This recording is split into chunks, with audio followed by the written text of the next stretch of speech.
नमस्कार, मैं पप्पू कुमार यादव, सहायक प्राध्यापक संस्कृत, महिला कॉलेज चाईबासा, कुल्हान विश्वविद्यालय झारखंड। आज हम लोग मेघदूत काव्य के पूर्व मेघ के 31वें श्लोक को पढ़ने जा रहे हैं। इससे पूर्व हम लोग 30वें श्लोक को पढ़े थे, जिसमें अवंती देश और उसकी राजधानी विशाला यानी उज्जैनी का वर्णन आया था। वहां अवंती देश के वर्णन में आया है कि अवंती देश इस प्रकार का है जहाँ के वृद्ध यानी वहाँ के नागरिक उदयन कथा को जानने वाले हैं, और वह उसकी राजधानी उज्जैनी ऐसी दिखती है मानो स्वर्ग का खंड हो, स्वर्ग का टुकड़ा हो। और अब इस 31वें श्लोक में इसका वर्णन आया है कि वह उज्जैनी नगरी किस नदी के किनारे स्थित है। वह नदी है सिप्रा, जिसे क्षिप्रा भी कहते हैं। तो उस सिप्रा नदी का वर्णन इस श्लोक में किया गया है कि कैसे वो अपने शीतल वायु से वहां उज्जैनी नगरी को पवित्र करती है, शीतल करती है, और वहां के स्थित जो लोग हैं उनको शीतलता प्रदान करती है। तो आइए सबसे पहले उस 31वें श्लोक को हम लोग वाचन करते हैं, पढ़ते हैं, उसके बाद हम लोग आगे उसके अर्थ को समझेंगे। दीर्घीकुर्वन् पटुमदकलं कूजितं सारसानां प्रत्युषेषु स्फुटितकमला मोदमैत्री कषायः यत्र स्त्रीणां हरति सुरत ग्लानिमङ्गानुकूलः सिप्रावातः प्रियतमैव प्रार्थना चाटुकारः। इसमें इस श्लोक में जो शब्द आए हैं उसमें से प्रथम शब्द है दीर्घी कुर्वन्। इसका अर्थ होता है दीर्घिम कुर्वन् या दीर्घम कुर्वन्, यानी विस्तार करते हुए। कुर्वन् क्री धातु सत्री प्रत्यय लगा हुआ यानी करते हुए, दीर्घी यानी विस्तारित करते हुए, फैलाते हुए। तो दीर्घी कुर्वन् का अर्थ हो जाएगा फैलाते हुए, विस्तारित करते हुए। पटु का अर्थ होता है चालाक भी, और तीक्ष्ण भी होता है, उच्च स्वर भी होता है। तो पटु का यहाँ तीक्ष्ण होता है यानी उच्च स्वर वाला, उच्च स्वर से युक्त। मदकलम यानी मादकता युक्त। कलम, कल का अर्थ होता है मधुरता या मृदुता या ध्वनि, मृदु ध्वनि। तो मदकलम यानी मादकता पूर्ण जो मृदु ध्वनि, मधुर ध्वनि है, उसको द्वितीय विभक्ति है। आगे कुजितम यानी ध्वनि, यानी पक्षियों की जो ध्वनि होता है उसको कुजन कहते हैं, कुजना कहते हैं। तो कुजितम यानी ध्वनि को, किनके ध्वनि को? तो सारसा नाम, सारस पक्षियों के, षष्ठी विभक्ति है सारसा नाम, सारस पक्षियों के। आगे है प्रत्युषेषु। प्रत्युष का अर्थ होता है प्रातः काल, प्रभात काल, और प्रत्युषेषु यानी प्रभात काल में, बहुवचन है यानी प्रत्येक दिन के प्रभात काल में। आगे स्फुटित कमलामोद मैत्री कषाय। स्फुटित यानी खिला हुआ, कमल यानी कमल फूल, आमोद का अर्थ होता है सुगंध, और आमोद का अर्थ प्रसन्नता भी होता है। तो यहाँ सुगंध लिया गया है या सौरभ।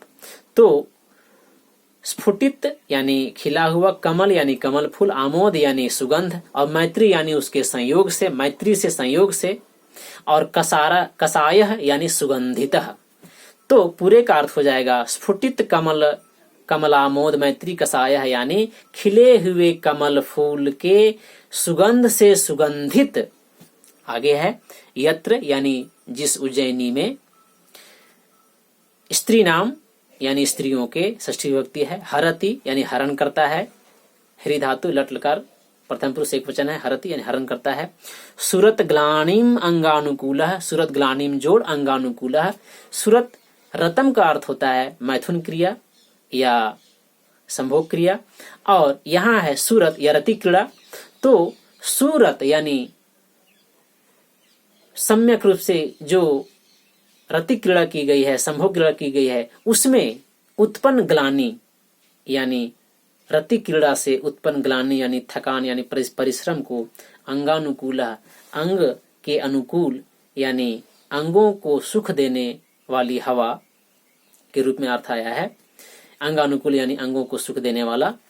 आगे है सिप्रावातः यानी सिप्रायाः वातः, या कह सकते हैं तो सिप्रा नद्याः वातः यानी सिप्रा नदी की वातः वायु। आगे है प्रियतमः इव यानी प्रियतम के समान। प्रार्थना चाटुकारः प्रार्थनायाम चाटुकारः यानी प्रार्थना में चतुर चाटुकार।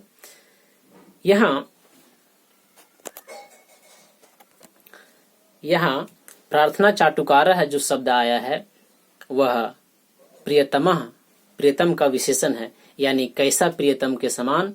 तो प्रार्थना चाटुकारः प्रियतमः इव यानी प्रार्थना में चाटुकार प्रियतम के समान। प्रार्थना में चाटुकार के यहाँ कहने का ये अर्थ है कि जब भी स्त्रियां अपने प्रियतम से, अपने प्रिय से, अपने पति से जब रूठ जाया करती हैं तो उनको मनाने के लिए उनके पति अपनी चिकनी चुपड़ी मधुर बातों से, मधुर मधुर बोल करके, प्रिय प्रिय बातों को बोल करके और उनको मनाया करते हैं। उन सभी स्त्रियों को, अपनी पत्नियों को मनाया करते हैं। तो इसी को यहाँ बताया गया है प्रार्थना चाटुकारा, यानी मनाने में जो चाटुकार होते हैं, चतुर होते हैं, वैसे प्रियतमः इव प्रियतम के समान। अब हम लोग इसका अर्थ को समझते हैं। पूरे श्लोक में अगर देखें तो एक ही छोटा सा वाक्य है और उसी के विशेषण के रूप में बड़ा इसको किया गया है।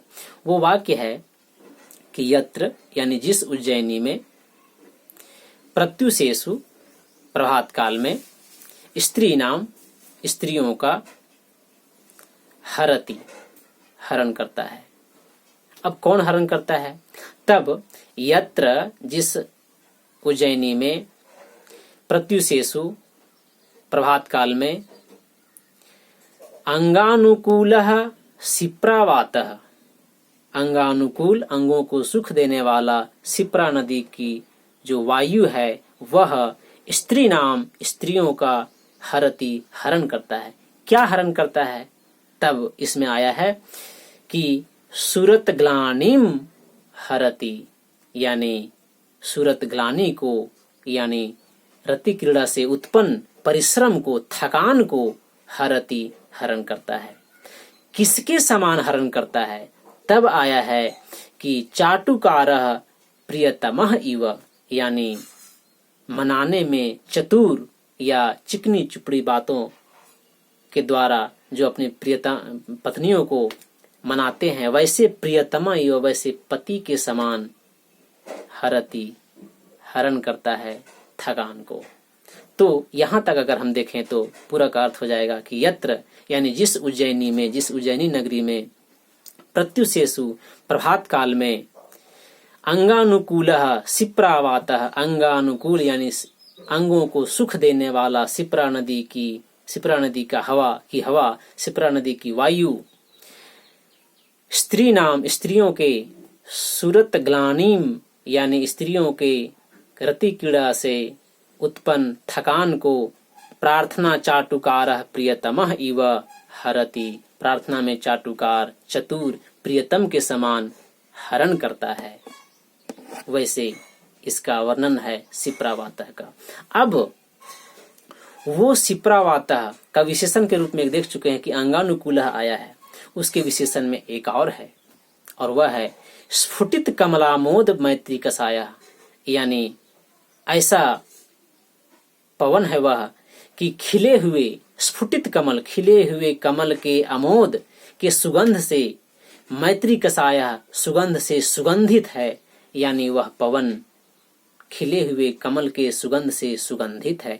वैसा पवन और जो अंगानुकूल है यानी अंगों को सुख देने वाला है, उस प्रकार का सिप्रावातः सिप्रा नदी की हवा या सिप्रा नदी का पवन स्त्रियों के सूरत ग्लानि को, थकान को हरण करता है।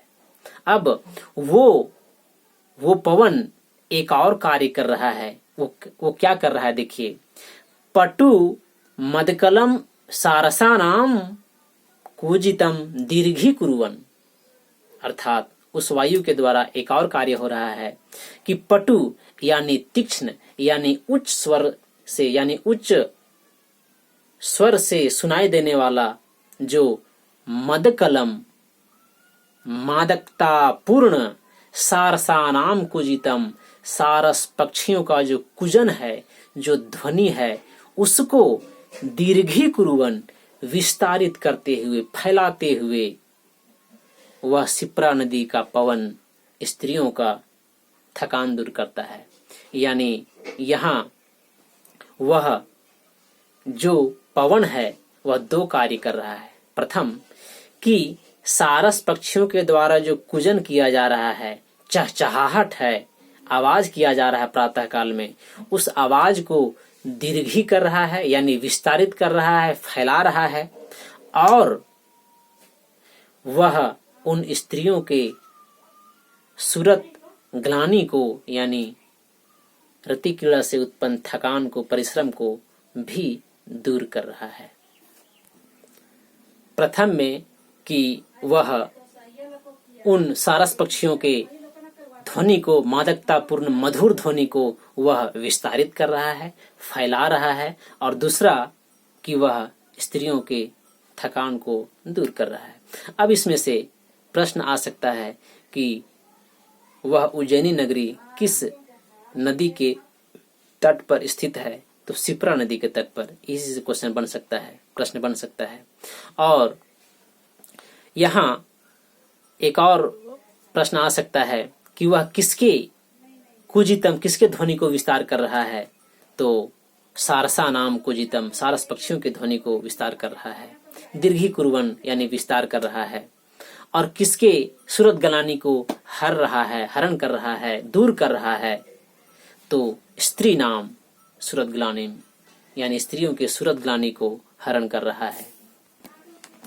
अब पूरे श्लोक को एक साथ अगर देखें तो उसका अर्थ ऐसे निकलेगा कि यत्र, यानी जिस उज्जैनी नगरी में, प्रत्युषेषु प्रभात काल में, प्रातः काल में, पटु यानी उच्च, मदकलम यानी उच्च स्वर से युक्त, उच्च ध्वनि से युक्त, मदकलम मादकता पूर्ण, सारसा नाम कुजितम यानी सारस पक्षियों का जो कुजन है, मृदु मधुर मधुर ध्वनि है, उसको दीर्घीकुर्वन् विस्तारित करते हुए, फैलाते हुए, और स्फुटित कमला मोद मैत्री कसायः, खिले हुए कमल के सुगंध से सुगंधित जो अंगानुकूलः, अंगों को सुख देने वाला, शिप्रावातः शिप्रा नदी का पवन है, वह प्रार्थना चाटुकारः प्रियतमः इव, प्रार्थना करने में चाटुकार,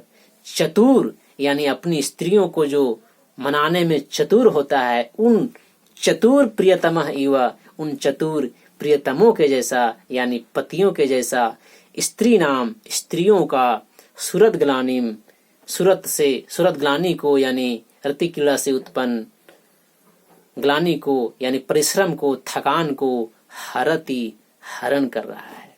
हिंदी इसका सिर्फ ऐसा होगा कि जिस उज्जैनी नगरी में प्रभात काल में उच्च ध्वनि से युक्त, मादकतापूर्ण मधुर सारस पक्षियों के ध्वनि को फैलाते हुए, विस्तार करते हुए, तथा खिले हुए कमल के सुगंध से सुगंधित, अंगों को सुख देने वाला शिप्रा नदी का पवन वायु, प्रार्थना चाटुकार के रूप के समान, यानी अपनी स्त्रियों को चाटुकार यानी अपनी स्त्रियों को मनाने में चतुर के समान, प्रियतम के जैसा, स्त्री नाम स्त्रियों के सूरत ग्लानि को, रति क्रीड़ा से उत्पन्न थकान को हरति हरण करता है। इस प्रकार से इसका अनुवाद ऐसा ही होगा, इसका अर्थ यही है। इस श्लोक में जो भी प्रश्न आ सकते हैं इसको बता दिया गया है। आज इस श्लोक में इतना ही, आगे दूसरा श्लोक देखेंगे। धन्यवाद।